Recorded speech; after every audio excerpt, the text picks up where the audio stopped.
મળતી માહિતી મુજબ 18 ફેબ્રુઆરીના રોજ રાત્રે બેંકોકથી સુરત આવેલી એર ઇન્ડિયા એક્સપ્રેસની ફ્લાઇટ નંબર IX 263ના મુસાફરોનું કસ્ટમ્સ અધિકારીઓ દ્વારા રૂટીન ચેકિંગ અને પ્રોફાઇલિંગ કરવામાં આવી રહ્યું હતું. આ દરમિયાન જયપુરના 2 પુરુષ મુસાફરોની હિલચાલ શંકાસ્પદ જણાતા તેમને અટકાવી સઘન પૂછપરછ કરવામાં આવી હતી. આ મુસાફરોએ ચેક ઇન કરેલા સામાનની તપાસ કરવામાં આવી ત્યારે અધિકારીઓ ચોંકી ઉઠ્યા. સામાનની અંદર ખૂબ જ સાવચેતીપૂર્વક છુપાવેલા 30 વેક્યુમ પેક્ડ પારદર્શક પોલિથીન પેકેટ્સ મળી આવ્યા.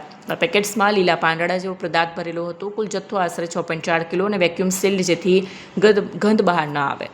ડ્રગ ડિટેક્શન કિટ દ્વારા તપાસ કરતા પદાર્થ હાઇબ્રિડ ગાંજો હોવાની પુષ્ટિ થઈ, જેની બજાર કિંમત અંદાજે 6.5 કરોડ જેટલી થાય છે. આટલી મોટી માત્રામાં માદક દ્રવ્યો મળી આવતા કસ્ટમ્સ વિભાગે NDPS એક્ટ 1985ની વિવિધ કલમો હેઠળ પ્રતિબંધિત પદાર્થ જપ્ત કર્યો છે. હાલમાં કસ્ટમ્સ અને અન્ય સુરક્ષા એજન્સીઓ તપાસ કરી રહી છે. આ ગાંજો સુરતમાં કોને પહોંચાડવાનો હતો? સુરત એરપોર્ટ પર છેલ્લા કેટલા સમયથી નશીલા પદાર્થોની હેરાફેરી રોકવા માટે કસ્ટમ્સ વિભાગ અત્યંત સતર્ક બન્યું છે, જેના પરિણામે આ સફળતા મળી છે.